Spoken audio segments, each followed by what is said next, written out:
Bismillah ve salatu ve selamu ala Resulillah ve ala alihi ve sahbihi ve men valah. İnşaallahu Teala bu geçeceklerimiz Şeyh Ebu Basir At-Tartusi hafizahullah'ın La ilahe illallah'ın şartları diyen kitabı. Dünkü dersimizde La ilahe illallah sözünün manasını aldık. Ve bu La ilahe illallah sözü iki esasın üstünde duruyor. İki rükünü var dedik. Birinci rükünü Allah'dan başka ibadet edilen zatların hemmesinden sahiplenmek dedik. Ona Arapça en-nefi. Arapça o birinci rüknüne nefi deyilýär dedik. Bu nefi rüknüne de her bir musulman 4 tane zatdan sahiplenmeli dedik. Ve ikinci rüknüm bar ibadet edilen zatlardan sahiplenenden soň bir Allah ibadet etmek dedik. İkinci esasy, ikinci rüknüm bundan ibaret. Buna da Arapça el-isbat deyilýär dedik. Olam näme 4 tane zatı içine alýar. Enne şeyh näme şu la ilahe illallah'ın düşündürülüşünü, tercümetini käbir bellek geçmeli zatlarımız var diye. Bu la ilahe illallah manasını aldık. Doğru değil mi? La ma'bude bi haqqin illallah dedik. Yeketek ibadete haqqal Allah, Allah'dan başka ibadete haqqal ilah yok dedik. Birden bir kaptaldan çıkıp näme Allah'dan başka da ibadet edilen zat ara diýse biz näme diýmeli? Biz yok diýemiz ýöne olur batıl dedik. Düşündüňmi? Şoň üçin Allah'dan başka ibadete haqqal ilah yok diýen sözümüz näme? Yani Allah'dan başka da ilahlan, Allah'dan başka da ibadet edilen zatlaryň bardygyny inkar etmekligi içine alanak açıklama. Ýöne näme içine alýar? Allah'dan başka ibadet edilen zatlaryň batyllygyny içine alýar. Emma hak bilen ibadet edilen bir Allah, yeketek ilah. Emma bundan başka Allah'dan başka ibadet edilen ilahlar ibadet edilen bolsa olar batyl, nahak. Olan ibadet etmekligi, hiç ibadet edilmekliklerine hiç hak hukuklary ýok. Enne şu la ilahe illallah'ın açıklaması vabatında käbir zatlar bellek geçmeli olam. Men ata bi janibin nefi min eş-şehadeti dun janibil isbati la yekunu mu'minen. Ve men ata bi janibil isbati dun janibin nefi la yekunu mu'minen. Kim diye şu la ilahe illallah'ın ikinci rüknünü getirmesizden birinci rüknünü etse diye ol adam näme musulman bolmaýar. Yani dolu ibadet edilen zatlardan sahiplense diye düşünüyorum. Ve şu sahiplenen zatlarının içinde Allah da bağ olsa diye düşünüyorum. Ol musulman bolmaya. O kim bolya? O ateist bolya. Düşünüyorum. Ateist hiç sada ibadet edene. Düşünüyorum. Ateist näme ibadet edilen zat yok diye. Bizim näme diýäs? Ateizm diyen zatın näme inkar etýär. Dogry ibadet edilen zat yok ýöne haqqyl bir bar. Şunumy? Yeketek ibadet edilen zat Allah. Emma Allah'dan başga ibadet edilen zat yok diýär. Emma ateist näme etdi? Allah'dan şolaň içine goşdy. Ibadet edilen zat yok dedi. Emma biz näme ibadet edilen zat yok diýenden soň näme diňe biri bar diýmeli. Şunumy? İnne kimde kim näme şu la ilahe illallah'ın birinci rüknünü edip ikinci rüknünü etmese o musulman bolmaýar. Şunumy? Oňa kim diýilýär? Oňa ateist diýilýär. Oňa Arapça mulhid diýilýär. Edil şoň alam diýär. Kim ikinci rüknünü ýerine ýetirip birincini ýerine ýetirmese de olam musulman bolanok. Olam näme? Müşrik bolýar. Şunumy? Yani ibadet edilen zatlar badidi. Biz näme diýäs? Ibadet edilen zat badiýäs. Zatlar badiýen zat.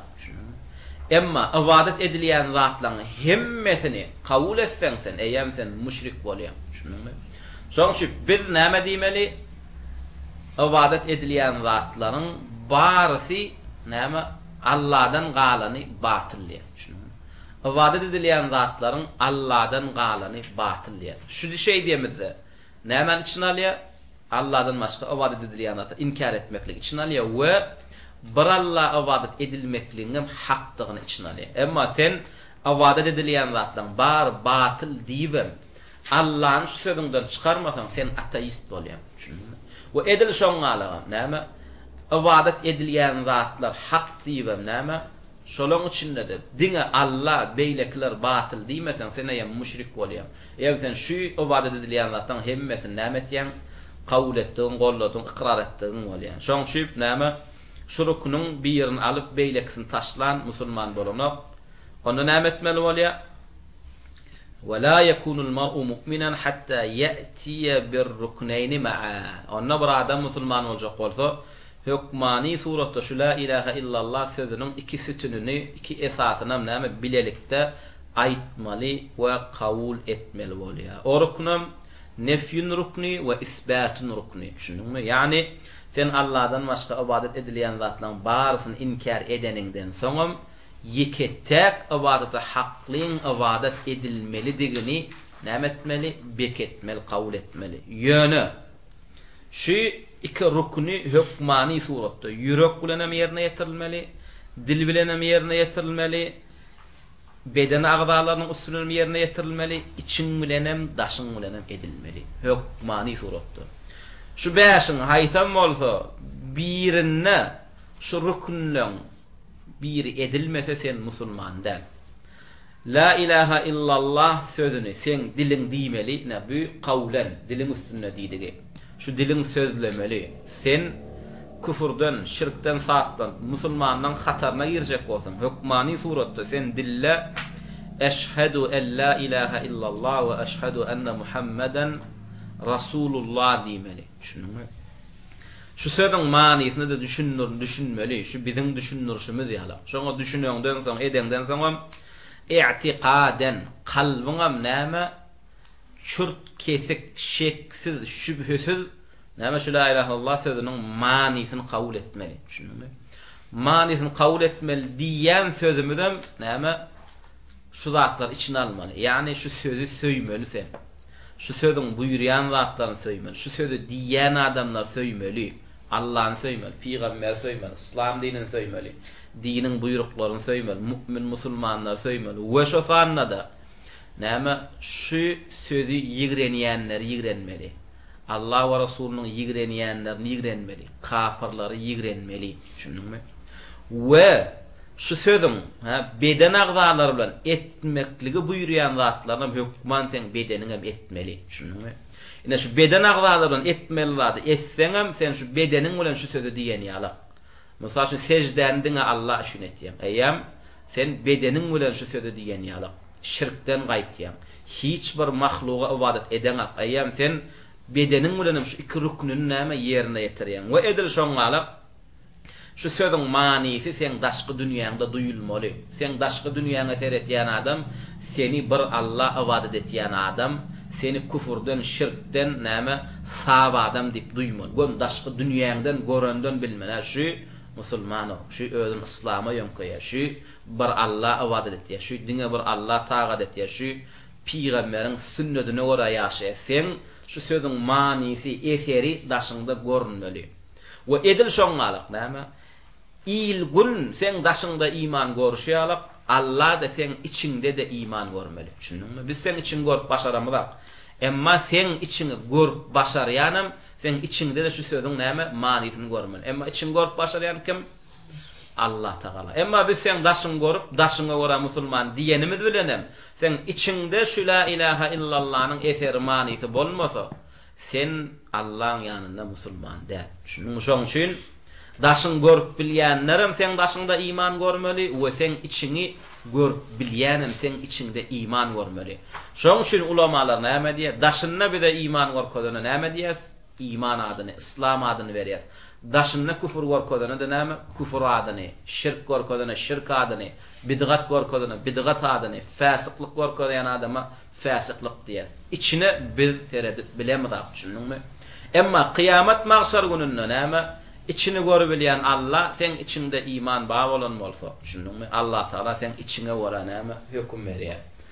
Enne bu sözü näme diňe bir esasyny berja edip näme beýleki esasyny berja etmesen bolanok. Bir adam musulman boljak, o hükmani suratda şu la ilahe illallah sözüniň iki esasyny berja etmeleken we onuň ýüregine, diline, beden agzalaryna, içine, daşyna näme durmuşuna, hayatyna geçirmeleken. Bir adamyň ıltykadyna, ýüregine, inanchyna, imanyna ya diline, ya bedenine, ya daşına, içine şu la ilahe illallah'ın haysam olsa bir esasi tapılmasa ol adam musulman bolano. Düşündünmü?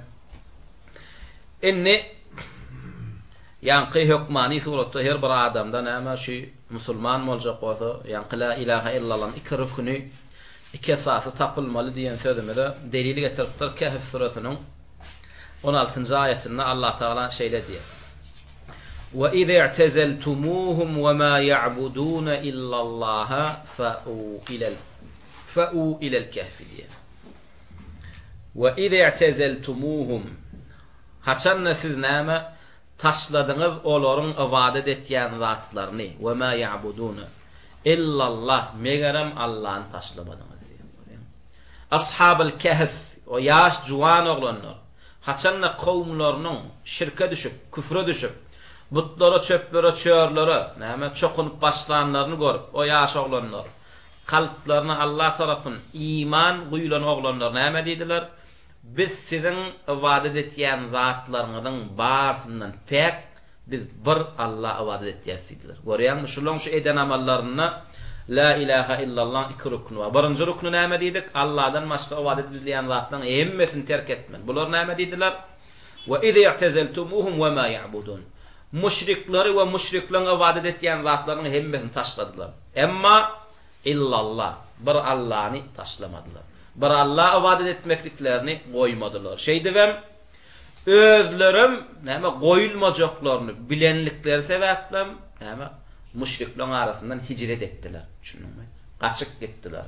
Şuň üçinni näme müminleň taryhyna, müminleň näme kafirin içinde eciz halyna, güýçsiz halyna edilip gelinýän ibadet hicret ibadeti. Düşündüňmi? Ashab-ül Kehf näçe sany? 7 sanca oğlanny.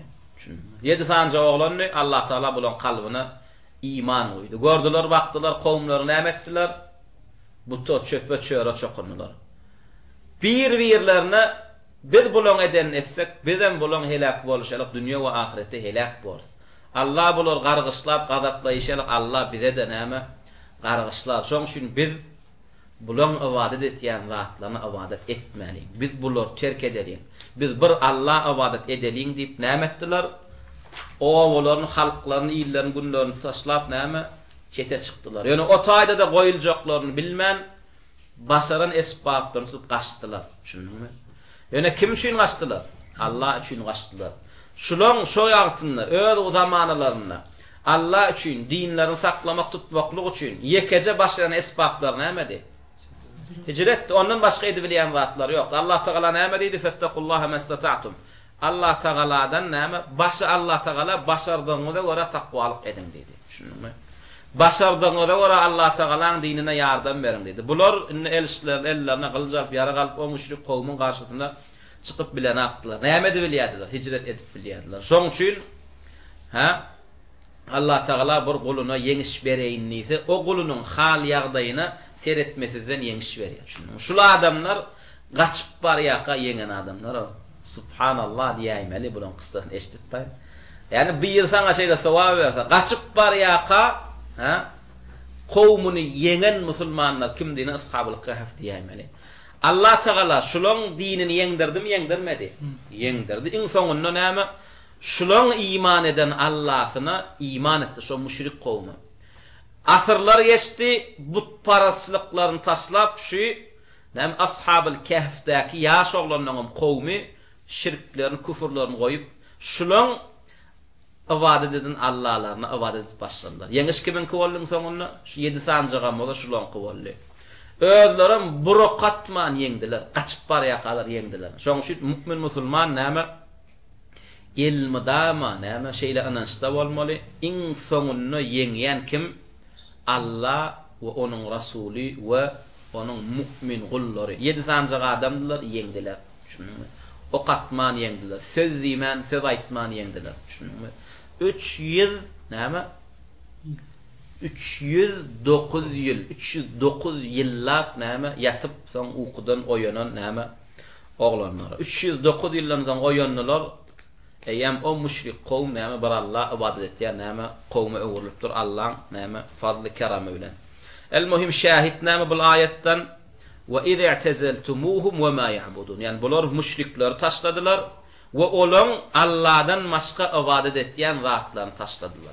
İllallah emma Allah ibadet etmekliklerini koymadılar. Görýärmi? Müşrikleri ve olan şirk etyen zatlarını taşlamak la ilahe illallah'ın birinci rukni, nefyun. İllallah, bir Allah ibadet etmeklik. Onu taşlamasızlar, olam isbat. Fa'u ilal kahfi. Yani bular näme ejizler, o müşrikleri, şirkleri, näme müşrikleri olan şirkini, butlaryny taşlasalar, özleriniň goýuljagyny, näme goýulmajagyny bildiler. Şeýdi be fa'u ilal kahfi. Näme goýuldylar, şo taýda ýatdylar. Fahum ataw bir ruknayni ma'a. Ashabul kahf näme şo 7 weli, biz tarap 7 weliler diýär-de. Şo 7 weliler näme la ilahe illallah'ın iki esasını yerine getiren adamlar. Näde iki esasını yerine getirdiler? İ'tizalul müşrikine ve ma ya'budun min tawagita ve alihata muzayyafata kadibatan. Yani onlar näme etdiler? İ'tizal etdiler, terk etdiler, taşladılar müşrikleri ve ma ya'budun ve onların ibadet etýän tağutlaryny, muzayyaf yasama hudaýlaryny. Şunmy? Indi yasama hudaý diýsek, näme käwir adamlar geň almakly bar. Näme her bir adam näme asly bar we yasamasy bar. Şunmy? Edil şoňa hak Allah bar we yasama näme? Hak ilah bar we yasama ilah bar. Şunmy? Hak ilah arşyň üstündäki Ar-Rahman, Ar-Rahim atly. Gözel atlaryň, sypatlaryň eýesi ýegat asmany, ýegat ýeri, seni meni bar mahlukatlary. Yoktan bar gözel nigmatlarla nigmatlandyryp duran Allah, ol hak. Emma yerin ýüzünde adamlar tarapyndan ibadet edilýän zatlar, olar näme? Yasama ilahlar, muzayyif. Olar näme? Yasama. Olara ibadet etmeklik bolano. Şunmy? Edil ilahın hak ve ilahın yasama görnüşi bolsa näme? Diniňem näme? Haky we yasamasy bar. Şunmy? Arasda peygamberler getiren dini hak İslam. Emma son olur ölenden son näme? Olaryň ummatlar tarapyndan toslanan din, ol näme hakyky dinler. Şunmy? Şu wagtky ýewreýlere uýanlar var. Musa aleyhisselam uýandan tutup duran dini Musa inen dinler. Şunu o yasama din. İsa uýandan tutup duran dini o İsa inen dinler. Bu wagtky Hristiýanyň dini yasama din. Şu wagtky Muhammed sallallahu aleyhi ve sellem uyyan Muhammed ümmetinin köpçülüğünün tutyan dini, näme hakyky dinler, peygambere getirilen inirlen dinler, yasama din. Emma hakyky peygambere inen dini tutanla şu wagtky ummat buharlygyna delilligine gezmeler. Eýem şu ummat özüni Allah, özüni peygambere, özüni İslam'a, özüni Kur'an'a, özüni Muhammed ümmete yönkap durqada. Doňuz maymunlardan adaşan, Ýewrey Hristiýan käfiriň aslynda gul bolup ýörmi? Onu bular näme? Hakyky peýgambere gelen İslamda däl. Hakyky İslamda gelen adam hiç haçan pes bolmaýar. Lekin Peýgamberimiz sallallahu aleyhi ve sellem bir hadisi şeriflerinde näme diýdi? El-İslamu ya'lu ve la yu'la aleyhi diýdi. İslam daim näme? Beýikdir, oň üstüne hiç galmaz diýdi. Yani İslam dini hemme dinlerden beýik bolşýarlar. İslam'a uyyan Muhammed ümmetimi hemme ummatlardan beýik bolmaly. Bu ummat hiç ummatyň astyna girmel däl, boyun bolmalylar, teýine düşmeller, gullugyna girmeller. Emma şu wagtky Muhammed ümmetiniň bir bölegi näme? Amerikanyň koloniýasynda bir bölegi, Ýewropaň koloniýasynda bir bölegi, näme? Hytaýlaň koloniýasynda bir bölegi, Orslan koloniýasynda. Yani şu ummaty koloniýa etmedik melgun kapyr ýok. Şunuňmy? Enne käwir musulmanlar döredi şu koloniýada gezip beren musulmanlaryň dini erkinligini almaklyk üçin. We olar görüşe başladylar, başarany dil bilen, başarany galamy bilen, başarany maly bilen, başarany jany bilen. Ýöne bu koloniýa tarapyndan toslanan käwir, molla, müftisi boklar İslam ady bilen İslamyň garşysyna çykýarlar. Din ady bilen diniň garşysyna çykýarlar. Şunuňmy? We özlerine näme? Kur'an'a yonkýarlar, ähli sünnede, selefe yonkýarlar. Ve hakyky islamy näme düzoktan hakiki musulmanları koloniyadan çıkarmakla üçün görüş etdiyen musulmanları, çın musulmanları da näme töhmetlerini atýarlar? Terror diýerler. Ekstremist diýerler. Soň radikal diýerler. Wahhabist diýerler. Şunuňmy? Wahhabi diýerler. Fundamentalist diýerler. Şunuňmy? Şul atlaryň hemmesini hakiki musulmanlar göterir. Şunuňmy?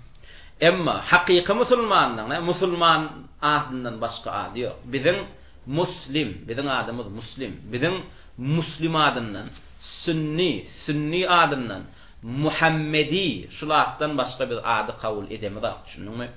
Yani näme İslam düşmanları, kafirler tarafından bolsun ya da İslam donuna girip musulman halklan diline gurlayanlar näme tarafından bolsun ne yankı atlar bilen näme atlanır ýalar. Şoň üçin indi şu wagt näme hak tapmaklyk kıyın bol. Öňkü döwürlerde näme hakyň döwran sürýän döwürlerini hak tapmaklyk näme aňsatdy.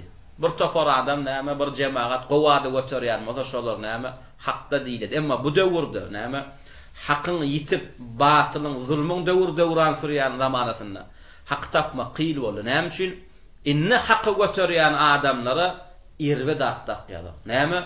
Olar ekstremist, olar terror, olar näme? Wahhabist. Bular näme? Gorkunjak irwe datlar bolan köpçüliklerin adamlar näme diýip pikir etýär? Ay bular gowy bolsa bu irwe datlar götürmeýärler ara. Bular hakda bolsa bulara buňaly gorkunjak daqmaýarlar. Şeýdibem ada göre näme? Bul hakykatda gezip gören. Näme? La ilahe illallah sözüni ýeňdirjek bolup Muhammed sallallahu aleyhi ve sellem sünnetini direlçek bolup bar bolan zatlar, in gymmatlyklaryny, janlaryny gaýgyrman gelip beren näme musulmanlara erbede adamdyr öýtýärler. Esasy şu töhmetleri näme ýaýladyp beren bir topara koloniya tarapyndan näme ýasalan munafyk mollalar. Şunuňmy? Olaň asly kim ateist bolar. Olaň asly kim bolan darwinist bolan. Mysal üçin näme Murat Qarri. Garaşdyrlykdan kim bolan wazifesi? Hemme kişi bilýär Türkmenistanyň näme ateizm edarasynyň başlygy bolan. Ateizm diýmek näme? Dinsiz. Allahny we Rasulyny, İslam dinini, mümin musulmanlary birinji düşman saýan edaran näme? Başlygy bolan. Garaşdyrlyk alamyzdan soň Murat Qarri ölen bolsa jaý cehennem bolsun, direm bolsa näme? Allah taala ajalyny howlukdursun. Soň garaşdyrlykdan soň näme daran başlygy boldy? Dine daran başlygy boldy. Bu dengele nägo? Dine düşman bolup durun edaran başlygy gön garaşlykdan soň dini goraýan, dini ýaýratýan, dini suratlandyrýan, mysallandyrýan edaran başlygy bolmaýar. Şoň üçin näme? Putin gelende Niýazow Murat Qarry bilen bile Putiniň oňundan çykanda Putin'e näme diýene? Bu diýe Murat Qarryň gorkady. Öňe näme ateizmiň başlygy diýe. Inden buny dine daran başlygy edip goýduk diýem 3 bolup gülýärler. Halk şonda da näme çyka ıvratdan bilen bu aýdylýanatdan. Sen üstünden gülüp otýarlar ha. Yani sen üstünden diýdiňmi? Sen diniň üstünden gülýärler. Sen dinine başlyk edip kimi goýýarlar? Dinsiz kafiri goýýarlar. Şunuňmy? Wa şonsuzam inni dini mesele çözülenok hacı baş edibem kimi şonu goýberýärler. Elmada hökümet tarapyndan goýberýär näme hacılaň başy şo, dolanýan şo. Näyle adamlar ibadet etmeli, näyle näme din tutmaly. Çözýän kim boldy? Diniň düşmany kafirler boldy. Şoň üçin näme diniň näme ýasamasy bar. Ýöne köp adam kabul etmeýär. Kabul etmeseler näme al-hukman kabul etjek bolup başarmaly. Hakykat näme süýjüdäl, elmedama näme al-nefse laýyk däl. Köp halatda hakykat näme agyr bolýar. Bir wada ürküzýär. Bir wada näme ajrak bolýar, bir wada bilýänçen, girşýänçen. Şoň üçin şu hakykady biz hukmany suratda her bir musulmana bildirmeli. Şu wagtky musulmanlaň dinni tutup ýören zady dinler. Şu wagtky musulmanlaň alim diýip uýýanlar alim däl. Şu wagtky musulmanlaň dost diýip tutýanlar dost däl. Şu wagtky musulmanlaň dine doğru düşünýänler öýtýäni, ýalňyş doğru düşünen oklar. Şu wagt musulmanlar özleri garaşlyklaryny alanlar söýtýärler. şu wagtky musulmanlar öz garasızlıkdan alanaklar.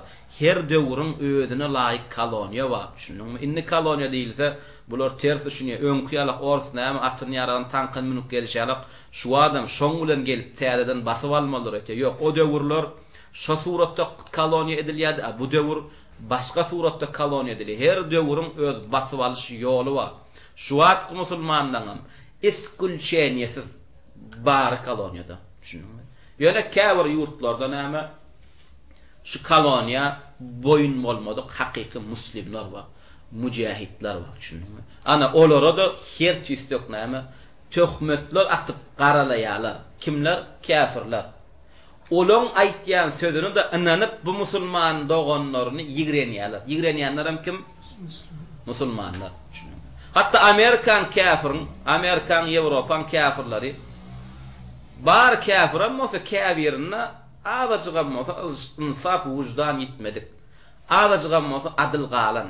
Şu käfirlerin içinde şu muslimlerin arkasyny çykýan käfir, tutýan käfirler çykýar. Olar terror däl, Amerika sen özüň terror diýip. Sen girdiňe basyp alyjylyk bilen, oň haky bar. Sen garşyňa görüş etmeklige diýip. Şunuňmy? Soňam terror bolsa sen Amerika biziň adamyga ısnat ýetirýän. Sen terrory öldür, oň çağasyny, gelini, aýal evtadyna näme üçin degýän diýip. Emma şu kapyrlarda bolan adyllyk şu wagt musulmanlarda ýok. Şunuňmy? Indi bularym musulmanny, özlerine selef diýip, näme? Şolara hawariç tekfir diýerler. Şolary näme? Zalimlaň, tağutlaň, kapyrlaň eline tawşyrmaly wajip diýerler. Şolaň içine näme? Meýletin, aýlyksyz Allah üçin kamçeda hyzmat etmege näme? Şolaň içine girýärler. Senem araj adyllyk et. Şolaň özüni şeýle saýanamasaň, aýalyny evtadyny godaňa tut. Şunuňmy? Olaň aladasynet azakanna. Soňam näme de bolsa sen musulman doganyň şonu pikir et. Ona uruş etýän Amerikan, orf, käfir. Sen käfire kömek etýän. Şu hawariç tekfire moza. Sen doganyň şu islama ýönköýä ödüni. Gepleseler kimin adından gepler? İslamyň selefiligiň adından gepler. Ola adamlardan İslam pek. Ola adamlardan selefiligim pek. Olar şu koloniýan garşysyna çykmaklyga, näme görüş etmeli diýen adamlaň garşysyna çykmaklyg üçin Kamçet tarapyndan, näme Arap ýurtlarynyň Kamçeti tarapyndan saýlanan mollalar. Şunuňmy? Kamçet bul ada Arap ýurtlarynyň kamçetler näme bu hakyky islam diýen adamlaryň delilleşip bilmediler. We olary kanagatlandyryp bilmediler. Nädip musulman kafirden kanagat alsyn. Şoň şu Arap ýurdunyň kamçetler näme diýdiler? Bulaň diline gurlaşyp biljek näme? Kur'an hadisden gurlaşyp biljek we biziň hem arkamyzy aljak. Kur'an hadisi bizi goramaklyk üçin ulanyp biljek mollalar ýetişdirmelidiler. Şunuňmy? Şolary ýetişdirdiler. We şolaram näme adyny göterýärler?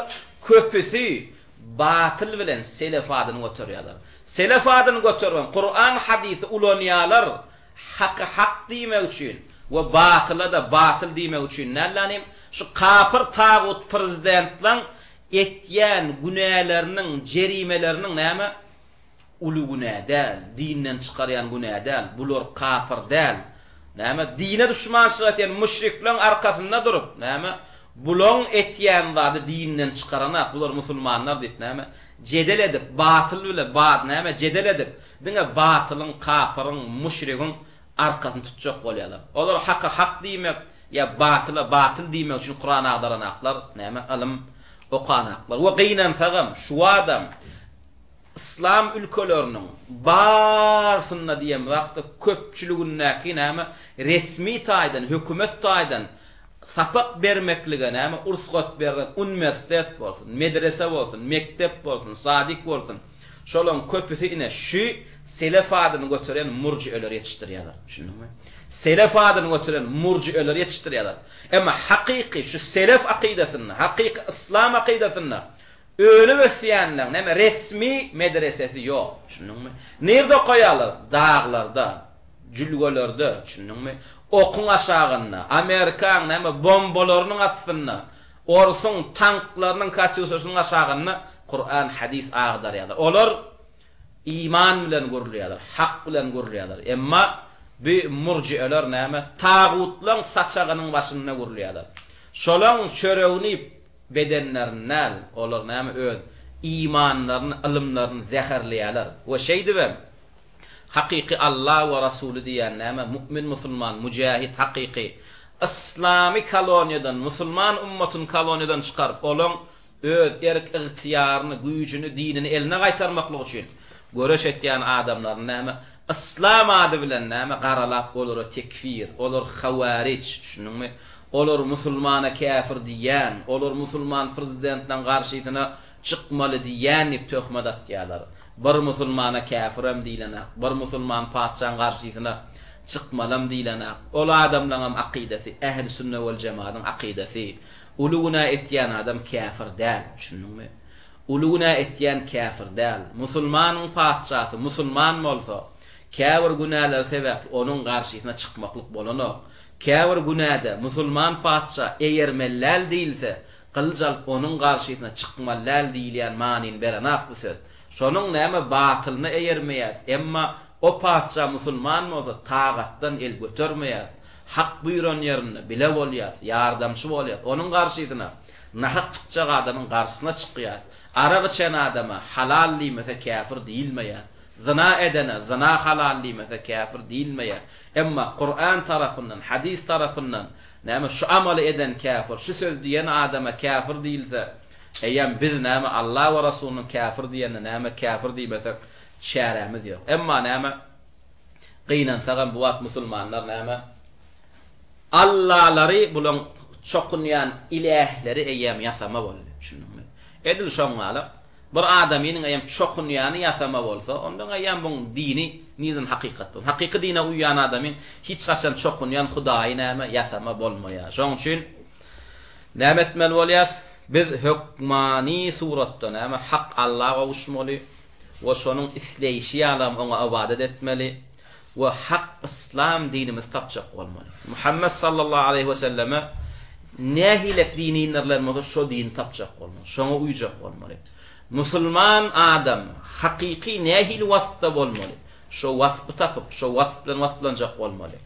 Müslüman adam nehil vasıflardan sahip olmalı. Şu vasıflar bizde var olsa, biz şu näme erbet vasıflardan sahiplanacak olmalı. Şunu enne yankı ashab-ı kahfın näme eden hareketlerine näme iki rukunem ba. Näme etdiler? Allah'dan başga ibadet edilýän zatlardan, müşriklerden sahiplanlar, olar terk etdiler, olar ýigrendiler we bar Allah'da ibadet etmekliklerini beketdiler, onu goýmadylar. Ve kezalike qala Taala an nebiyyihi İbrahim ve edil şunun ýaly İbrahim aleyhisselam'ın eden zatynda da şeýle habar var. Allah Taala İbrahim aleyhisselam'ın eden zatyny bize habar berýär. Bunna näme Az-Zukhruf suresi. Az-Zukhruf suresi 26-27 ayetlerine şeýle gelýär. Ve iz qala İbrahim li abihi ve kavmihi inneni bara'un mimma ta'budun. Bu birinji rukny. Ellellezî fatarani fe innehu seyehdin. Bulam ikinji rukny.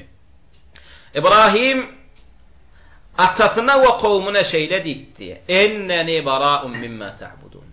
Men sizin ibadet etýän zatlaryňyzyň baryndan pek. Men olara ibadet etmeýän megerem, illelidi megerem ellezî fatarani. Dine meni yaradana ibadet etýäni. Ellezî fatarani yani ellezî halakani. Fe innehu seyehdin. O meni haka gönüpdirer diýär. Görýärmi İbrahim aleyhisselam şu aýda bir özünü yaradan Allah'dan peklenmenler. Emma başka adamlar tarafından ibadet edilen zatlaryň baryndan peklendir. Onun gönü atasynyň we kowmunyň gaşyna gelip aýdanlady. Jareden zady. Ve iz qala İbrahim. İbrahim şeýdi diýär. Kime? Li abihi qaqasyna. Ve ýene-de kime? Ve kavmihi ve näme kowmuna, milletine näme diýdi? İnneni şübhesiz men sizem şayat bolun. Bara'un pek. Bizar ýigrenýän. Näme zatlary? Mimma ta'budun. Sizden ibadet etýän zatlaryň baryny. Ýöne näme bekbelläň diýär. Meni yaradany wadyr diýär. ol meni haqqa gonupdyr diye. Men ondan paklenemek diye. Illellezî emma diye. Ellezî fatarani. Ellezî halakani. Meni yoktan baradan Allah'ım.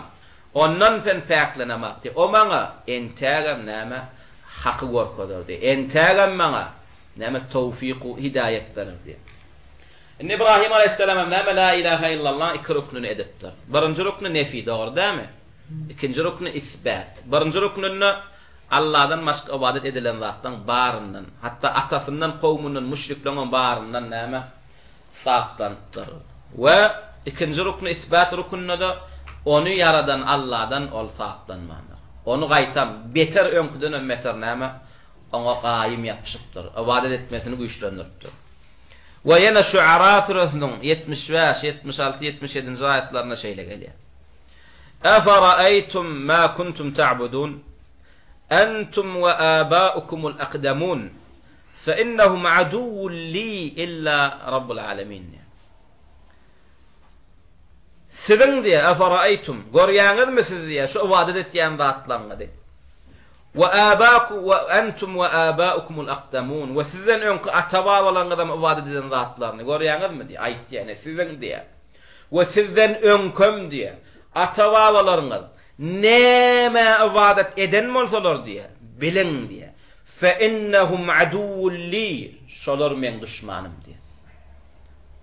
Ve men şolun düşmanı illa rabbul alamin. Emma alem zahani yaradan Rabbim men ona düşmançylyk etmeýän diýär. Ol hakyky ibadete haqqyl Allah. Men bir alem jahany yaradan Allah ibadet etýän diýär.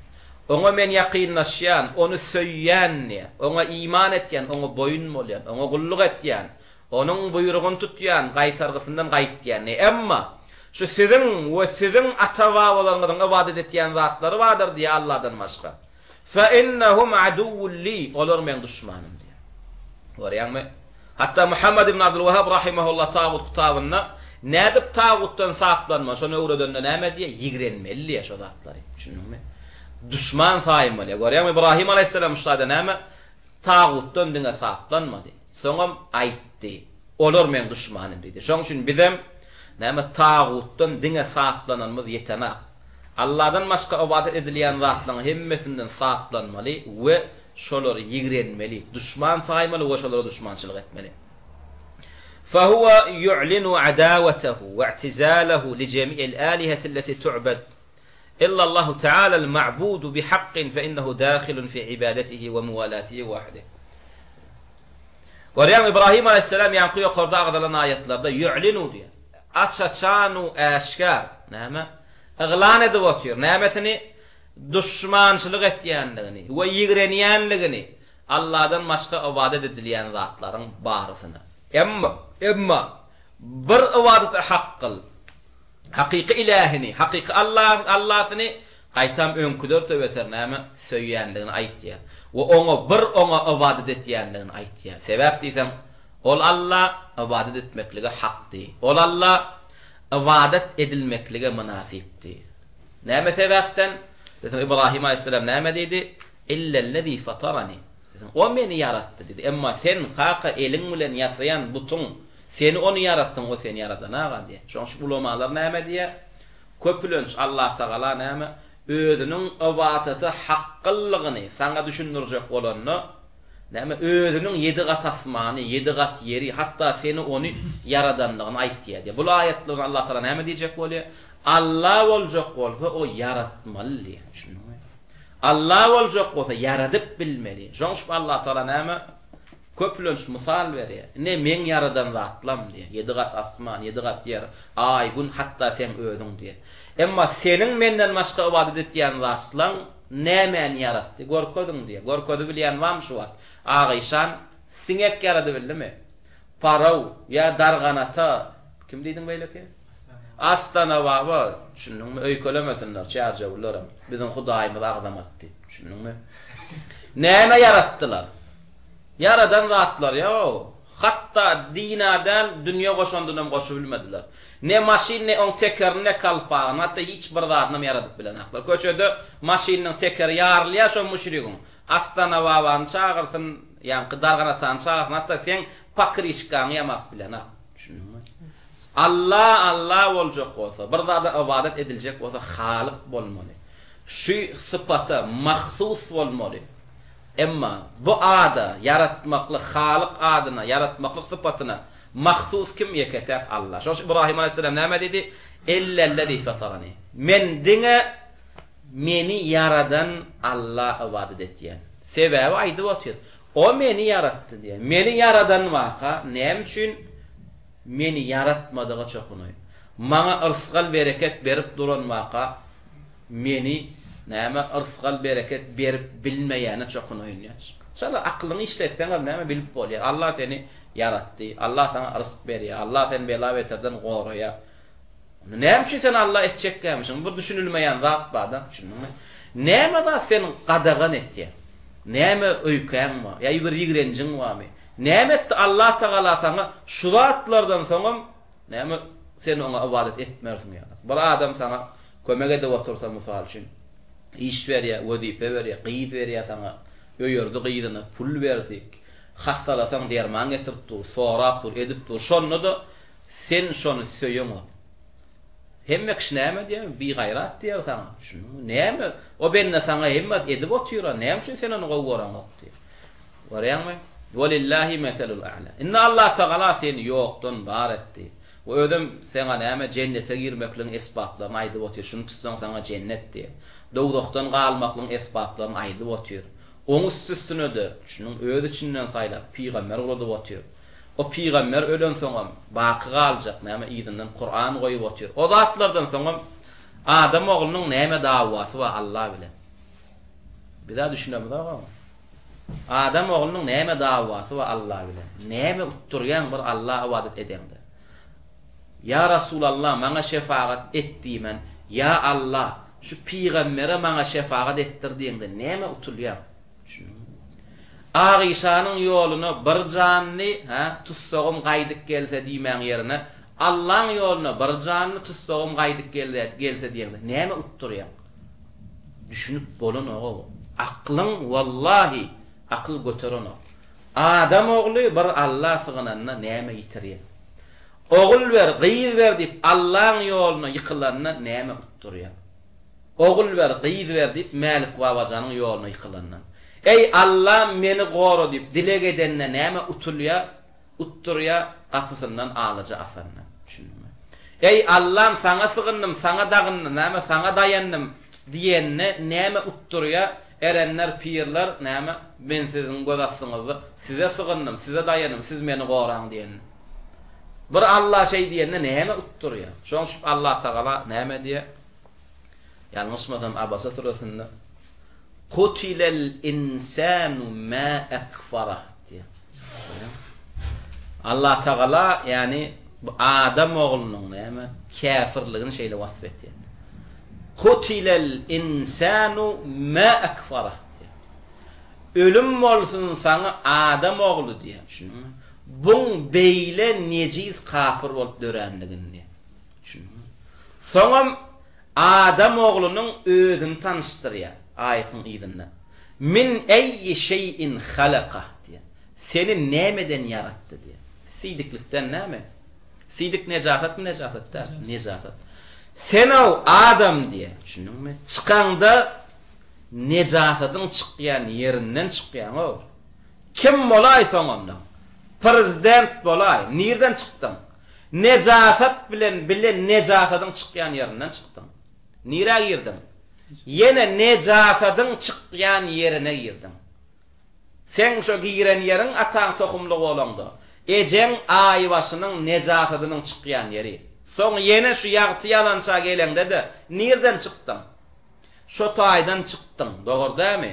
Çıkan ýeriň nejafat, girýän ýeriň nejafat, soň yine çykmaly ýeriň nejafat. Ejeň garnyna girip çykýan çaňam, gujoklap ýatmaly ýeriňem ejeň garny o. Ejeň garnym nejafatynyň ýatýan ýeri. Aşagyna enen gafyklygy, dogurdamy? Näme şoň üçin? Sidik wa nejafat. Töwereňem sen enen garny içege. Oň üçin näme? Tohwa nejafat wa. aslı çıkan yerin necasat sen, giyreyen yerin necasat, aşağın necasat, töwerün necasat. İnga edibem doğdum, doğru değil mi? Şop edibem enen süydün emdin. Karnınam nämeden ne oluyor? Yine necasat sen. Yine götüryen vadınam karnında necasat. Düşündün mü? Ölen soňam kim sen? Ölen soňam yine maslyk ol sen. Maslyk. Ölen soň yarım sagatdan soň seni ya illap günlap gömmeseler. Seni bağrından önüren, näme? Enen sen iýsin alyp bilenap. Düşündün mü? Ya sen bağrından önün çağan sen iýsin alyp bilenap, porsoyan, ankayan, nejasaty öwürleýän, maslyga öwürleýän, ite guşa gurda, düşündün mü? Gömülmesen şam bolýar. Düşündün mü? Şondan soňam sen inni Allah Taala ibadet etmeklige näme etýän? Gedemlik etýän. Şoň üçin Allah Taala näme diýär? Qutilal insanu ma akfarah diýär. Bu beýle kafir bolup dörenligini näde? Adam oglu sana ölümler gargyşlar bolsun diýär. Soňam min ayyi şeyin halaka min nutfatin halakahu faqaddara diýär. Seni nämeden yaratdy? Hemmekşi yani açıklaşımıza göre billi. Nämeden yaradylan? Nejasetden çıkan ýerin. Götürýän zadyňam. En soňunda näme? Maslyk bolýan, çüýreýän, porsaýan, ankaýan, depeňe dykylýar, keselletýär sen iýsin adamyň kellesini. We soňam näme? Maddan min nutfa, damja diýär. We seni gowadyp takdirlap şu kamil adam şekline getirdi. Sana ömür verdi, sana näme guçarýar, gyýyz berdi, guwanır, buýsanır, mal, mülk, ogul, gyýyz berdi. Düşündüňmi? O sana peýgamber guratdy, haqqy guratdy.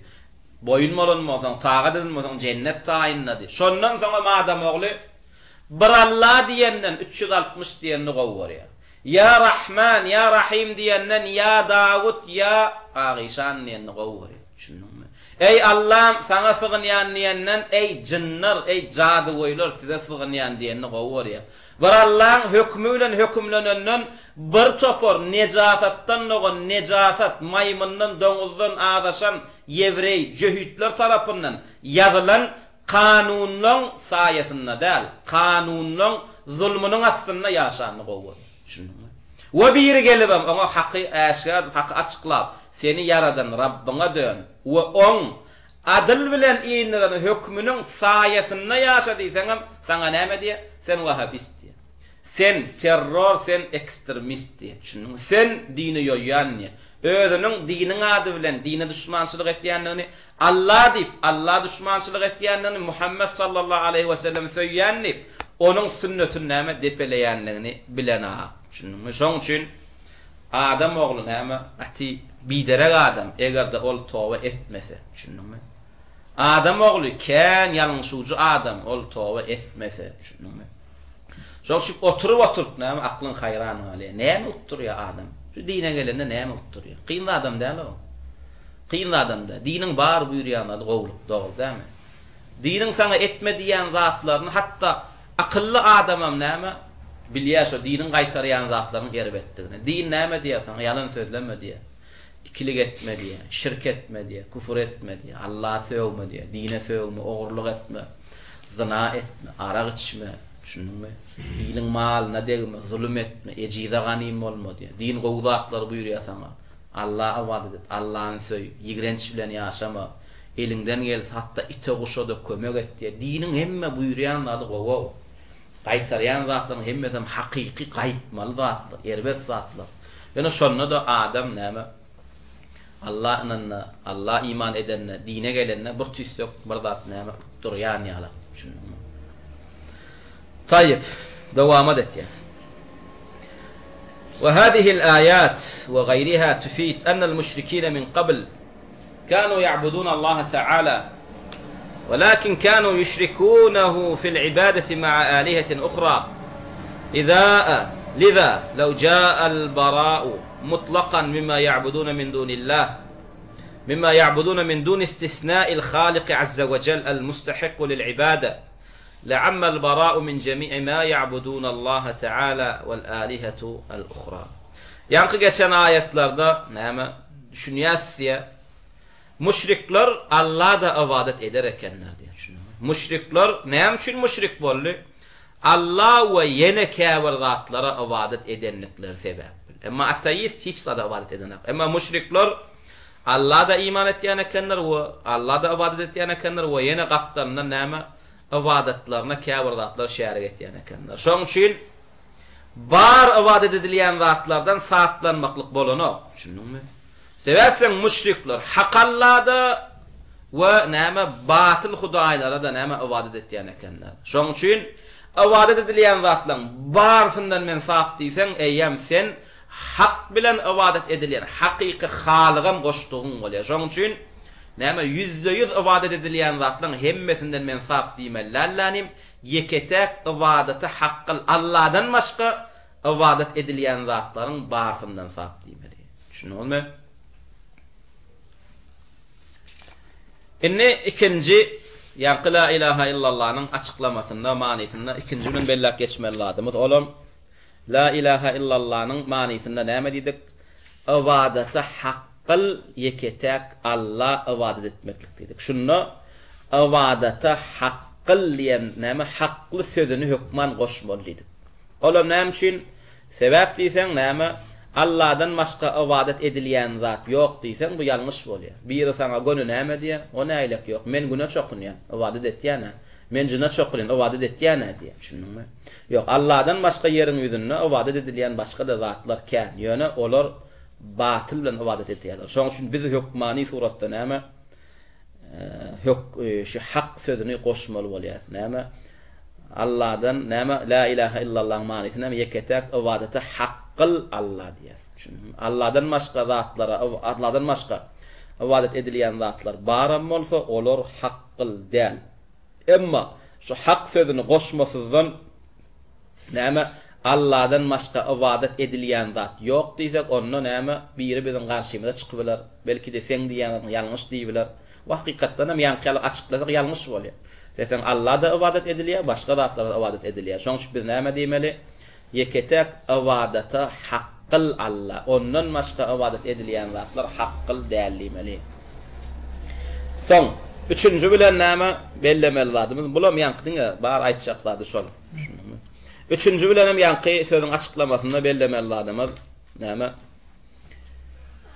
بهذا التعريف والتفسير لشهادة التوحيد ندرك فساد من يعرف وما أكثرهم في زماننا شهادة التوحيد ويفسرها بتوحيد الربوبية فقط. وقينا فغم ديا نعم شو zamanna şu tawhid sözünü näme ýanky dürs açıklamaklygyna wara açyklanaklar düşündüm. Ters açıklaýarlar diye düşündüm.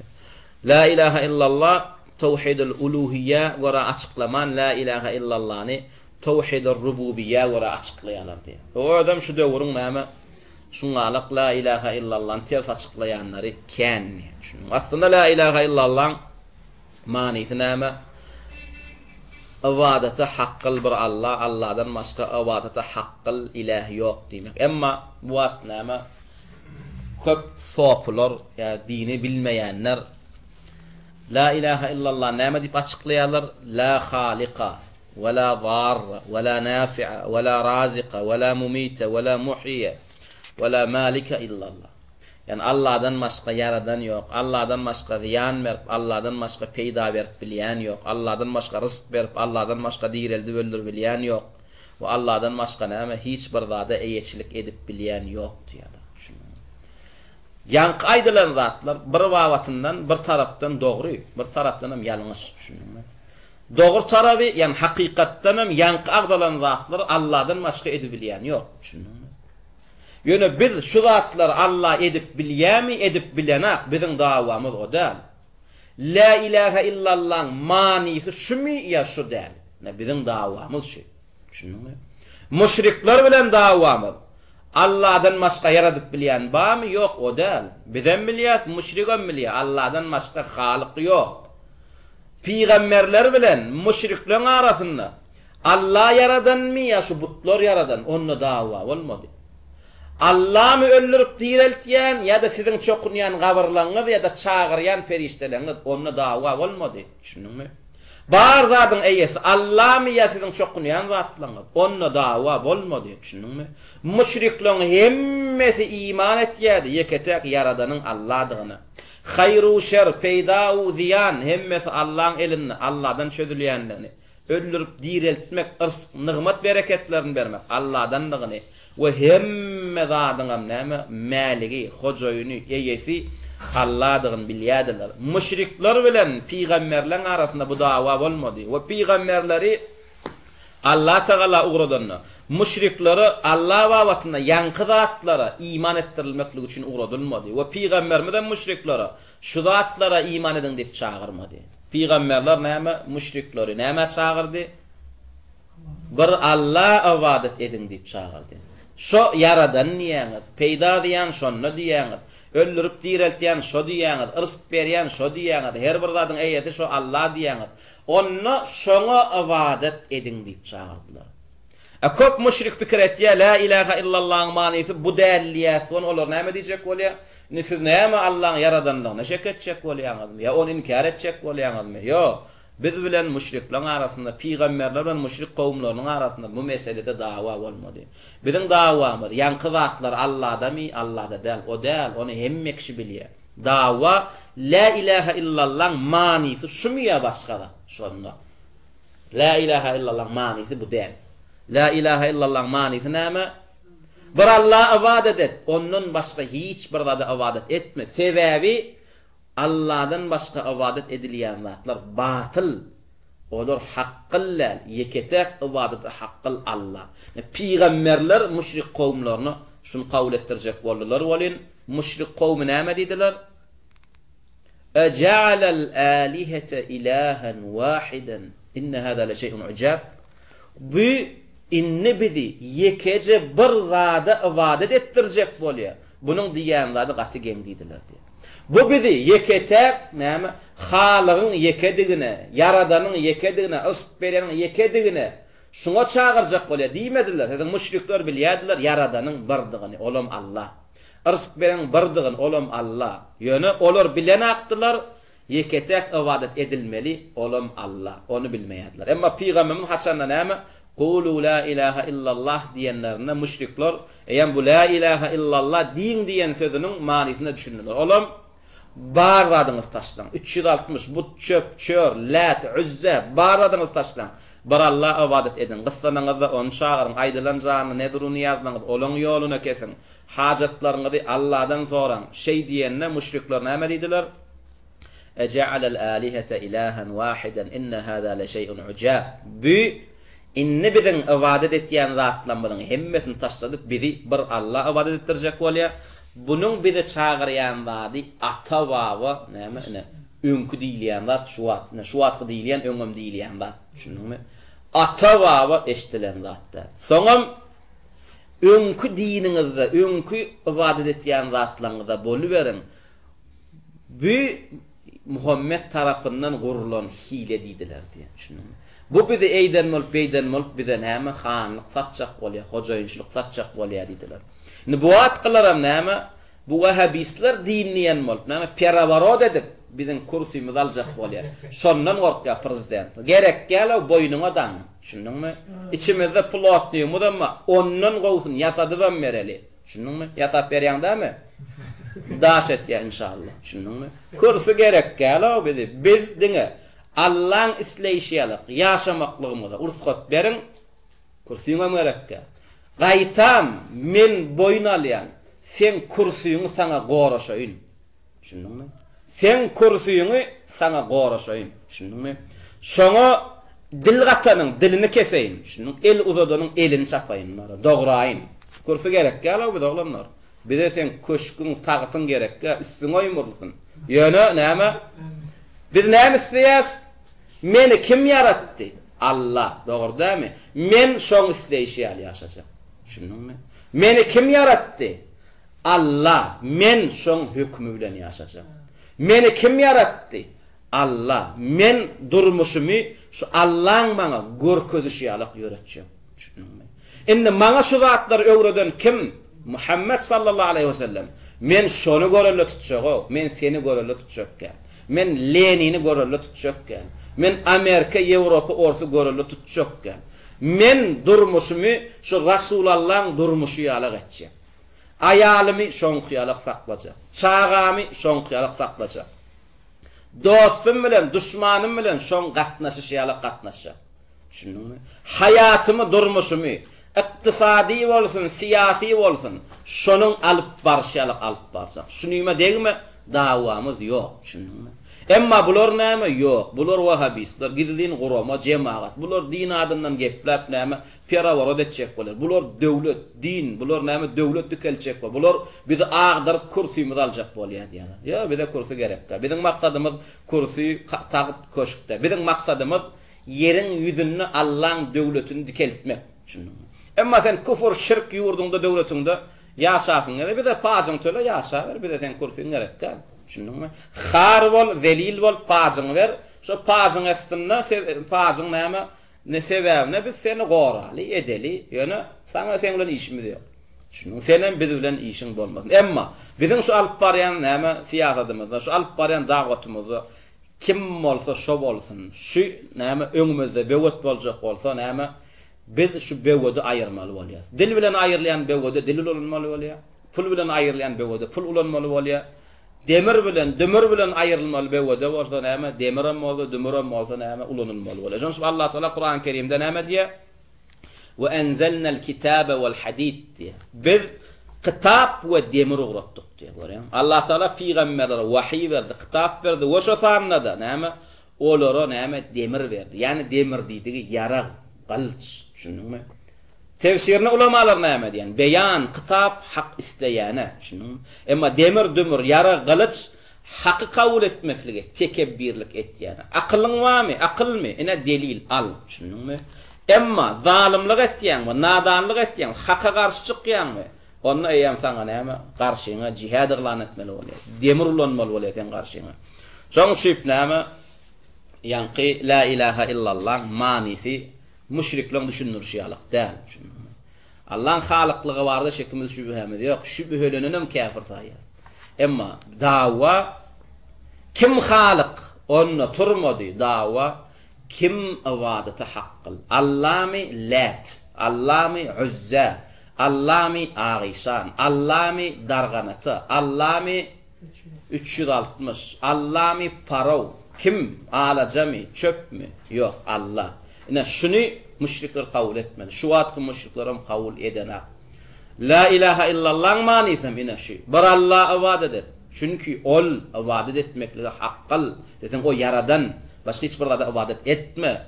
O avadet edilen zatlar toslama, yasama, oların avadet edilmekle hiç hak hukuku yok. Olar kul, olar mahluk. Aleykümselam ve rahmetullahi. Yarhamkallah. Emma kâbir adam näme pikir etýär? Müşrikler bilen peýgamberler arasynda turan dawa kim yaratdy? Şu meselede bolanlar öýtýär. Ýok. Bu meselede dawa ýok. Peýgamberler bilen müşrikler arasynda dawa. Kim avadata haqqal? Kime avadet etmeli? Kime avadet etmeliler? Şonda turdy. Emma belki de kâbir adamlar bize inanmasızlyk akmal. Ha? Müşrikler arasynda Allah'ın yaradanlygy, Allah diýildi öldürip bilýänligi barada dawa bolmady diýsek, oňa belki inanmasızlyk akmal. We yeketek yaradan, yeketek rızk berip, yeketek diýildi öldürülen bir Allah, ine bunu müşriklerim kabul etýärdi. Peýgamberler bilen müşrikler arasynda bu meselede dawa bolmady. Ne şey diýsek, belki bize inanmasızlyk akmal. Şoň üçin bir ayet aýtýar. Allah Taala'nın öýde habar berip otýar. Peýgamberler bilen müşrik kowmlaryň arasynda kim yaratdy? O barada dawa ýok. Müşrikler bilýärdi Allah'ın yaradanlygyny. Müşrikler bilýärdi o butlaň, o peýgamberler, o periştelerin yaradyp bilmeýänligini. Sebäbi näme? Luqman surasının 25-nji ayetinde Allah Taala şey dedi ya: "Ve la in sa'altahum men halaqas semawati vel arda la yaqulunna Allah." Eger ey Muhammed aleyhissalatu vesselam ol müşriklerden sorak görsen 7 gat asmani 7 gat yeri kim yarattı diýsen barısı biragızdan tekitlep şeksiz şübhesiz Allah diyerler diye. Görýän bu mesele çözülen Beni Adem'in yanına, insu cinsinin yanına çözülen mesele. Bar kişi şeksiz şüphesiz musulmanu kafir, yevrey, cühüt, İsa'yı hemme kişiler bilýär. 7 gat asman, 7 gat yer yaradan Allah. Allah'dan başka hiç kim yaradıp bilenak. Emma yanlışlan mesele näme dedi? Kime ibadet etmeli? Ana olur kime ibadet etmeliligini yattan çıkardılar. Kime ibadet etmeli meselede yanlıştılar. Ve yine Mü'minun suresinin 84-85. ayetlerine geliyor. Kul limenil arzu ve men fiha in kuntum ta'lemun. Ayet olur diye soru. Bilýän bolsaňyz maňa bir habar berin. Yer ve onun üstündäki aslyndaky zatlaryň hemmesi kime degişli? Kimin mülkünde? Kimin elinde? Kim olan hojaýyny? Seyekuluna lillah. Barısı cevap verirler diye. Bir Allah'ın kıdip. Görüyorsun. Kul efela tezekkerun. Aydan ne olur? Siz onu şoňa da ibadet etmeli bizi. Bir oturup pikirlenip oýlanıp görüňiz. Okmy diýdiye. Şunu. Şu wagtky müşriklerden sorak görýär. 7 gat asmanu zemin. Üstündäki aslyndaky bar mahlukatlary bilen kimin elinde diýsen hemmesi näme diýerler? Allah'ın elinde. Bulan baryny kim yarattı? Allah. İstese bir wagtyň içinde bulan baryny ýokady bilýän kim? Diýsen Allah diýerler. Ondan siz bir oýlanşyp bir görüň, onu ibadet etmelem. Şunuňmy? Allah Taala bu zatlar näme aýdyp otyr. Wa ma'a zalika kanu müşrikîne min ciheti sarfil ibadeti li gayrillah Taala. Ýöne müşrikler Allah'ın halykdygyny bilen bolsalar, öldürüp diretmek Allah'a mahsus sıfat, rızk vermek Allah'ın hakkı, hemmelat Allah'a yeşiliginde. Yankı ağdalan zatlarda hiçbir mahluğun koşandı yok. Bu zatları müşrikler bilyediler.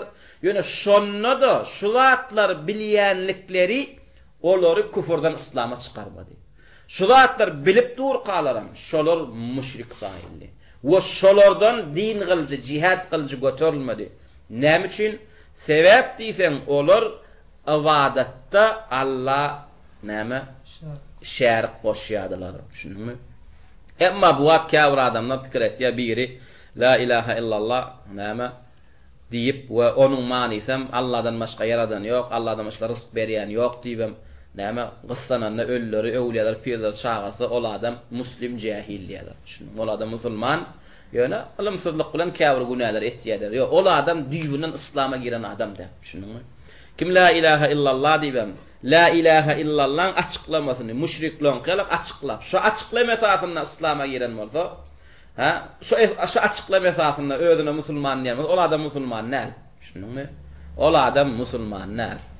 Emma musulman boljak bolsa la ilahe illallah sözünü näme tefsir er-rasuli diye ulamalar. Peygamberin açıklaşını kabul edip giren bolmaly. Peygamberler la ilahe illallah näme dip açıkladılar? La ma'budu bi haqqin illallah. Allah'dan başka ibadete haqqal ilahi yok. Allah'dan başka hiçbir zada ibadet etmeklik bolanyk näşe dip açıkladı. Kim la ilahe illallah dip şu peygamberin açıklayışyla kabul edip giren o musulman.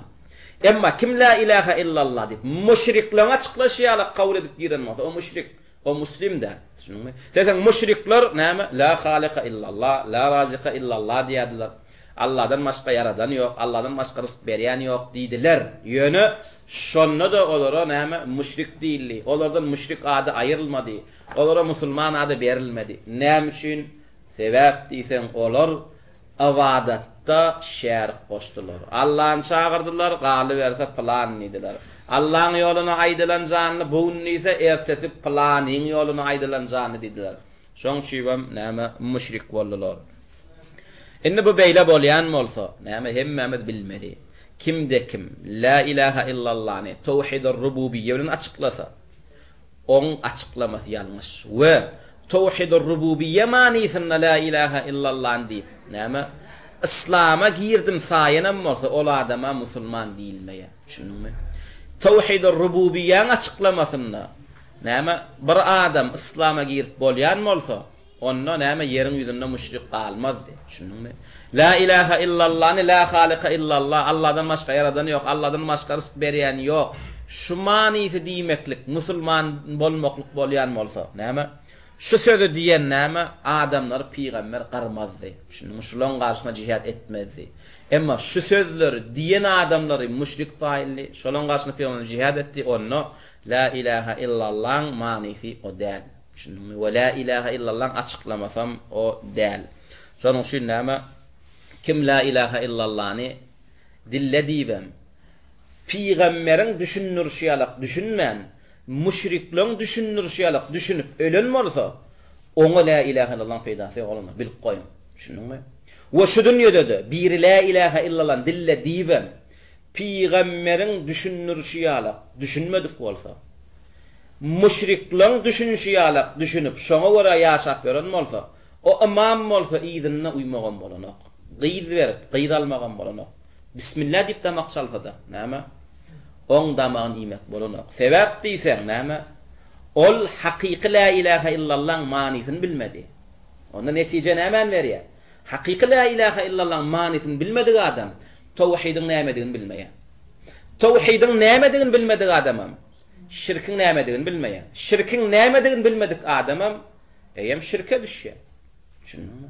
Tawhidi bilmedik adam qaida al. Tawhidi bilmeýän adam hukman şirke düşýär. Düşündiňmi? Tawhidi bilmeýän adam hukman şirke düşýär. Şoň üçin näme bir adam şu dünýede kim bolsun şo bolsun bir ýeriniň elinde la ilaha illallah diýdi. Muhammedar Rasulullah diýdi. Ýöne ol adam ýanky adama la ilaha illallah'ny peýgamberin düşünürşälik düşünürmetdinim Ebu Talib, Ebu Cehil, düşündiňmi? Ebu Leheb peýgamberimize düşmançylyk eden müşrikleň düşünürşälik düşünürdi.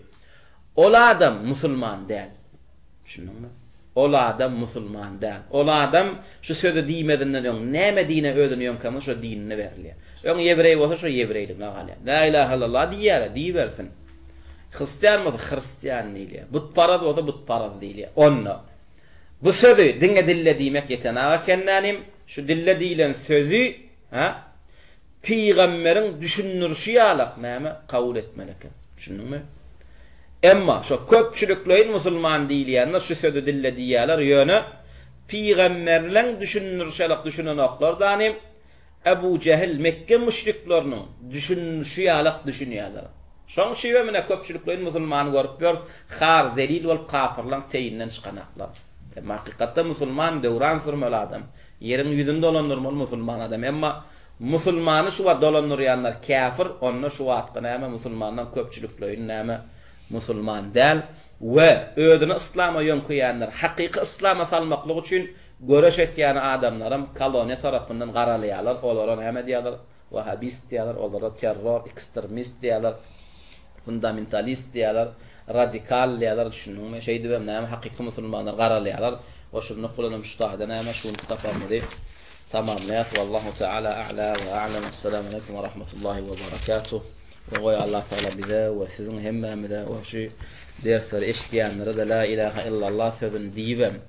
Näme peýgamberleň düşünürşýalyk, näme düşünen bolmaklygy we bir adama la ilaha illallah sözüni düşünüremede de peýgamberleň düşünürşýalyk, näme düşünürmekligi Allah Teala tawfik, hidayet we ýardam bersin. We okuyan derslerimizde kitaplarymızda näme dogrudan, hakdan, gowdan bir zat aýtýan bolsa bu zatlaryň hemmeti bir Allah'dan we geçýän okuyan sapaklamada bir säwlik, bir ýalňyşlyk sypýanam bolsa o dine bizden we şeytandan biziň dogry hak aýtýan zatymyz islama, musulmanlara ýönkelýär we biziň ýalňyşyp näme batyl aýtýan zatlarymyz ba bolsa da ol dine kime ýönkelýär? Maňa ýönkelýär. Islama, musulmanlara, size we şu dawata ýönkelenok. Düşündiňmi? Bunam hukman bellak esmal we sebäpden käbir adamlar ilmsizlikden ýaňa bir musulmandan çykýan ýalňyşy islama ýönkeýärler. Bir haqa dawat etýän adamdan bir ýalňyş çykdy şu dawata ýönkeýärler. Ol adallal. Düşündiňmi? Kimden ýalňyşlyk çykdy şol adama ýönkemeli. Emma bize bir hayır gelse, biz bir hayır sözlesek o bizden gelen zatda onu dine bize Allah berdi. Şoň üçin biz bar hayır gowlugy Allah ýönkeýär. Onu bize beren bir Allah, biz akylly, näme dogumly bolanlarymyz üçin biz bu haqa yetmedik. Diňe bir Allahyň öýdi bizim haqa yetmekligimiz isledi. Şoň üçin biz haqa yetdik. Emma näme Allah ýalňyşyjy däl we ýalňyşylmaklygym islänek. Şoň üçin biz tarapdan bir ýalňyşlyk säwlik geçäýärdi. O diňe bizden we şeytandan we bizden bir ýalňyşlyk çyksa-da ol bizim alyp barýan dawatymyza ýönkölmeýär, bizim jemaatymyza ýönkölmeýär, bizim islam dinimize ýönkölmeýär. O ýalňyşlyk diňe maňa ýönkölýär we onuň amanatyny diňe men göterýär. Wallahu taala a'la wa a'lam. Minni bir şaýatlyk berin diýär.